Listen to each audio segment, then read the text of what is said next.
अस्सलामुअलैकुम। आज हम कंटिन्यू करेंगे अपनी मैथ्स क्लास 9 की एक्सरसाइज 1.3 के रिमेनिंग क्वेश्चंस। लास्ट लेक्चर में हमने क्वेश्चन नंबर 4 तक किए थे। आज हम करेंगे question number 5, 6, 7, 8 and 9। Let's move towards question number 5। Question number 5 है हमारे पास, the weather in Lahore was unusually warm during the summer of 2024। 2024 की गर्मियों में लाहौर में अनयूजली यानी कि गैर मामूली तौर पर जो मौसम था वो बहुत गर्म था। The TV news reported temperature as high as 48 degree centigrade. जो टीवी न्यूज़ ने रिपोर्ट किया है टेम्परेचर वो ज़्यादा से ज़्यादा 48 डिग्री सेंटीग्रेड रिकॉर्ड किया है। By using the formula this one, Fahrenheit equals 9/5 degree centigrade plus 32, find the temperature as Fahrenheit scale. बेटा जी टेम्परेचर मेजर करते हैं हम लोग दो स्केल्स में, कौन कौन से? एक हमारे पास फ़ारेनहाइट होता है, दूसरा हमारे पास सेल्सियस होता है। ज़्यादातर जो हम लोग कर रहे होते हैं अपने नॉर्मल लाइफ में वो हम सेल्सियस में अपना टेम्परेचर मेजर कर रहे होते हैं, जो हम नॉर्मल लाइफ में आमतौर पर जो इस्तेमाल कर रहे हैं। अब उन्होंने हमें टेम्परेचर दिया है 48 डिग्री सेल्सियस में उन्होंने हमें टेम्परेचर गिवन किया। उन्होंने कहा है कि आपने इसको फ़ारेनहाइट में कन्वर्ट करना है। फार्मूला उन्होंने खुद से गिवन कर दिया गया है, कुछ भी करने की ज़रूरत नहीं है। जस्ट इस फार्मूला में हम क्या करेंगे, सेल्सियस की जगह उसकी वैल्यू पुट करेंगे which is 48 degree and then simplify कर देंगे इसको। सबसे पहले देख लेते हैं कि हमें गिवन क्या चीज़ है। हमें टेम्परेचर गिवन किया गया है,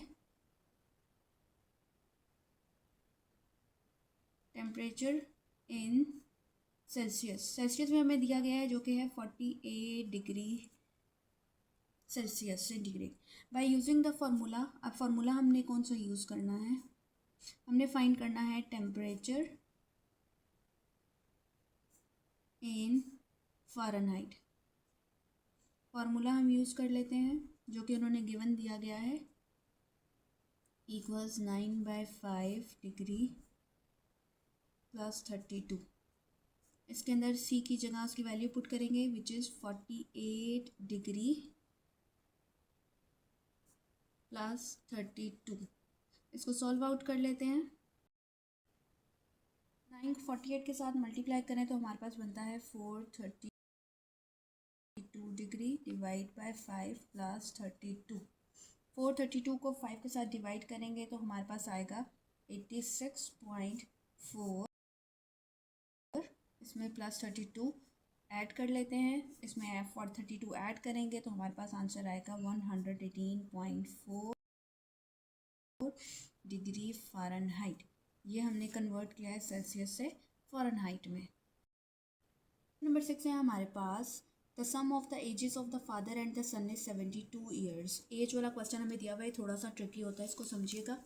सम का मतलब होता है प्लस करना। उन्होंने कहा है फादर की और सन की एज को अगर आप ऐड करें, सम करें तो 72 ईयर्स बनता है। ठीक है, पहली बात ये होगी। 6 ईयर्स अगो, 6 साल पहले की अब बात हो रही है। The father's age was 2 times the age of the son. उन्होंने कहा है 6 साल पहले बेटे की एज 2 गुना थी फादर की एज से। ठीक है, what was son's age 6 years ago. अब आप बताएं कि 6 साल पहले बेटे की क्या एज थी। अब इसको सॉल्व करने के लिए सबसे पहले हम लोग डिनोट कर लेते हैं फादर और सन की एज को एक्स और वाई से, ताकि इस क्वेश्चन को हैंडल करना हमारे लिए आसान हो जाए। लेट कर लेते हैं कि हमारे पास फादर्स एज है, फादर्स एज को हम ले लेते हैं एक्स, ठीक है, और सन्स एज को हम ले लेते हैं वाई। ठीक है, अब एक्स और वाई को हम लेकर चलेंगे। एक्स का मतलब फादर्स एज और वाई की बात होगी तो उसका मतलब है सन्स एज। पहली बात उन्होंने क्या बताई हुई है, the sum of the ages of father and son is 72 years. कि फादर और सन की एज का सम करें यानी कि एक्स प्लस वाई करें तो वो हमारे पास कितना बनेगा, 72 ईयर्स। ठीक है, अब दूसरी बात उन्होंने क्या बोली है, 6 ईयर्स अगो यानी कि 6 साल पहले। अब देखें 6 ईयर्स अगो, 6 ईयर्स अगो का बेटा जी क्या मतलब हुआ, 6 ईयर्स अगो का मतलब हुआ 6 साल पहले। यानी कि 6 साल पहले जो फादर हैं वो भी 6 साल छोटे होंगे और जो हमारे सन हैं वो भी 6 साल छोटे होंगे। यानी कि फादर की एज में से भी 6 साल कम करने पड़ेंगे और सन की एज में से भी 6 साल कम करने पड़ेंगे। 6 साल फादर की एज के हो गए, 6 साल सन की एज के हो गए। 6 और 6 कितने होते हैं, 12। ठीक है, अगर मैं 72 में से 12 माइनस करूं तो मेरे पास बनता है 60। ऐसा ही है, अब मेरे पास ये इक्वेशन क्या बनेगी, सो एक्स प्लस वाई।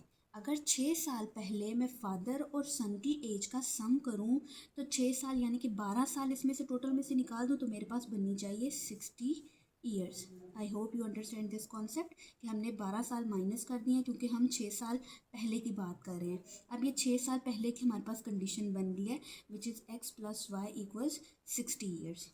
अब आगे चलते हैं। 6 ईयर्स अगो, अब 6 साल पहले की बात हो रही है। द फादर्स एज वॉज, जो फादर की एज थी, father's age was 2 times the age of the son, 2 times the age of the son. अब देखें, मैंने एक इक्वेशन को, दो इक्वेशन को आपस में सॉल्व करना है, ठीक है। मेरे पास ये इक्वेशन बनी है, एक ये इक्वेशन बनी है, मेरे पास एक ये भी इक्वेशन बनी है। मैंने दो इक्वेशन को आपस में सॉल्व करना है ताकि एक्स या वाई की मैं वैल्यू निकाल सकूं। सन से एज चाहिए ताकि मैं सन की यानी कि वाई की वैल्यू मैं निकाल सकूं। अगर मैं इस और इस इक्वेशन को आपस में, मुझे बताएं क्या सॉल्व कर सकती हूँ? नहीं, हम कर सकते क्योंकि ये प्रेजेंट की बात हो रही है और ये 6 साल पहले की बात हो रही है। और ये जो हमने इक्वेशन बनाई है, the 6 years ago the father's age was 2 times the age of the son, ये भी 6 साल पहले की बात हो रही थी। ये भी 6 साल पहले की कंडीशन है, ये भी 6 साल पहले की कंडीशन है। तो मुझे इन दो इक्वेशन को आपस में सॉल्व करना होगा। सबसे पहले y को उस तरफ ले जाते हैं ताकि इसको आपस में हम सॉल्व कर सकें। y को उस तरफ लेकर जाएंगे तो ये हमारा बन जाएगा x माइनस 2y इक्वल्स 0। ये इक्वेशन 2 नहीं करते, हम इसको इक्वेशन 2 कर लेते हैं। इन दोनों इक्वेशन को सब्ट्रैक्ट कर लेते हैं। Subtract equation 1 from 2, x plus y equals 60 और यहाँ पर आ जाएगा x माइनस 2y इक्वल्स 0। जब हम सब्ट्रैक्ट करते हैं तो हम सेकेंड इक्वेशन के साइंस को चेंज कर देते हैं। इसके साथ प्लस है तो ये हमारा माइनस हो जाएगा, इसके साथ माइनस है तो ये हमारा प्लस हो जाएगा।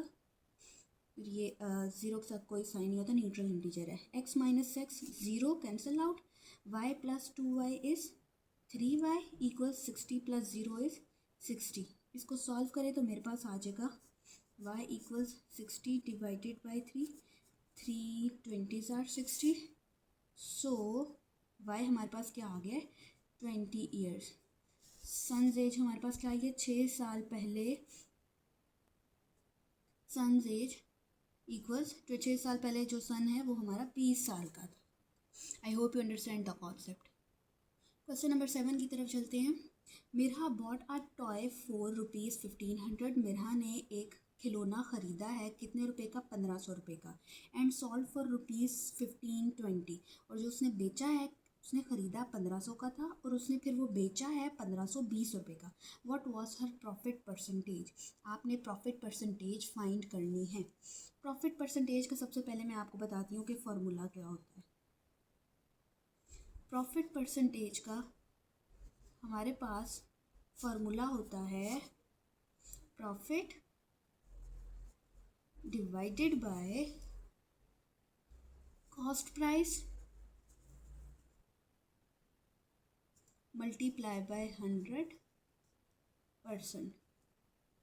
इसको शॉर्ट फॉर्म में लिखा जाए तो हम इसको ऐसे भी लिख सकते हैं, आप दोनों में इसको ये कि लिखिएगा, profit percentage equals to profit divided by cost price को CP लिखा जाता है मल्टीप्लाई बाय 100%।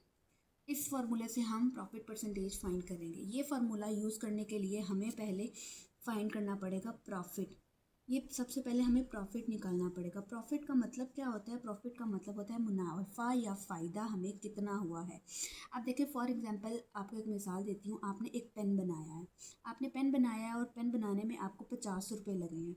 अब आपने इसको बेचा है तो बेचा आपने 60 रुपये का है। आपकी जो कॉस्ट प्राइस थी, इसके ऊपर जितनी कॉस्ट आई है वो थी 50 और सेल प्राइस है, आपने जो बेचा है इसको सेल किया वो 60 है। तो इसमें आपको कितना प्रॉफिट हुआ है, इसमें आपको 10 रुपये का प्रॉफिट हुआ है ना। तो इसकी आप प्रॉफिट आप कैसे निकालते हैं, आप कॉस्ट प्राइस को माइनस कर देते हैं, सॉरी सेल प्राइस को माइनस कर देते हैं हम लोग कॉस्ट प्राइस से, तो हमारे पास प्रॉफिट आ जाता है। कैसे हम लोग निकालते हैं, हमारी जो कॉस्ट प्राइस है, कॉस्ट प्राइस नहीं, हमारी जो सेल प्राइस है जो हमने बेचा है इसको हम माइनस कर देंगे कॉस्ट प्राइस में से, तो हमारे पास प्रॉफिट निकल आएगा। SP का मतलब है सेल प्राइस और CP का मतलब है कॉस्ट प्राइस। अब देखते हैं इस फॉर्मूले में गिवन हमारे पास क्या क्या चीज़ें गिवन की हुई हैं उन्होंने। मेरा बॉट अ टॉय फॉर ₹1500। अब उसने जो टॉय लिया है कॉस्ट प्राइस उसकी कितनी है 1500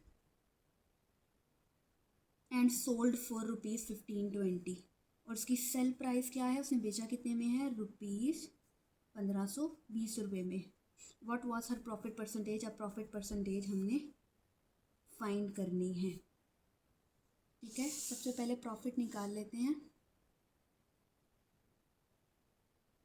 प्रॉफिट हमारा आएगा sale price which is ₹1520 minus cost price which is ₹1500। The answer is ₹20। ठीक है, प्रॉफिट आ गया। अब हम प्रॉफिट परसेंटेज निकाल लेते हैं।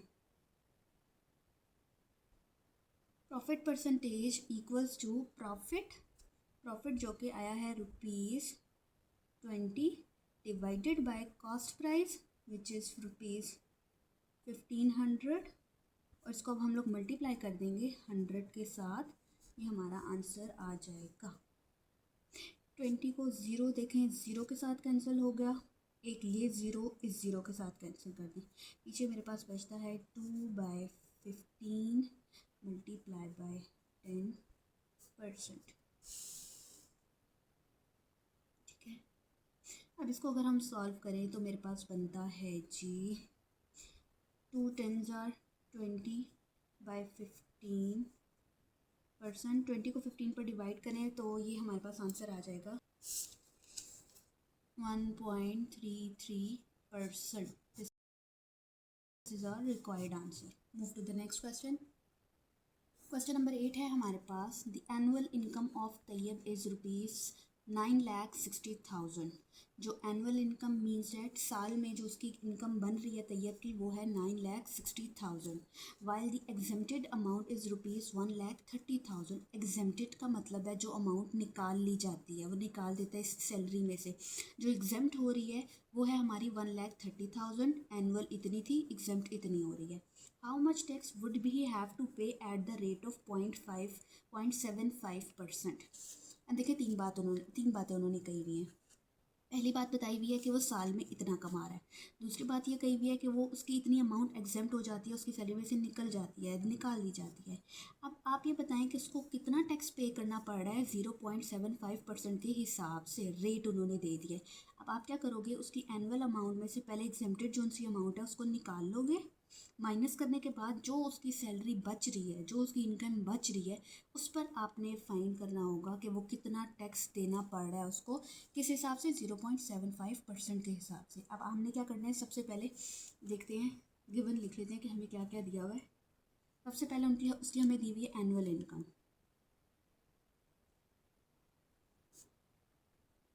एनुअल इनकम हमें दी हुई है 9,60,000। उसके बाद उन्होंने हमें बताई हुई है एग्जेम्प्टेड अमाउंट।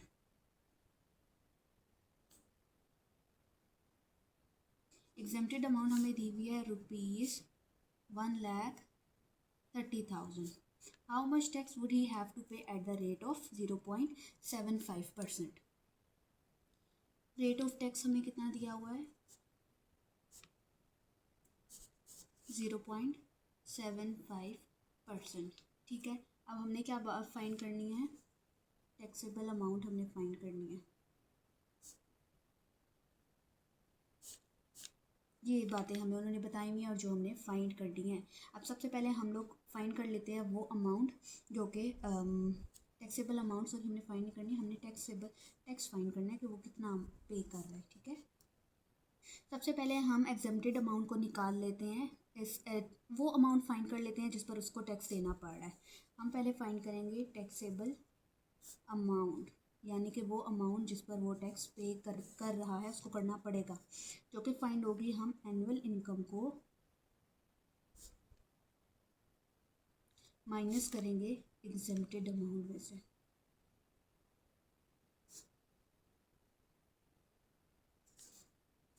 9,60,000 माइनस 1,30,000, इन दोनों को माइनस करेंगे तो हमारे पास आंसर आ जाएगा 8,30,000। अब इस अमाउंट पर, उसकी इनकम पर हमने फाइंड करना है रेट ऑफ टैक्स कितना आ रहा है। सिंपल है, हम कैसे फाइंड करेंगे इसको।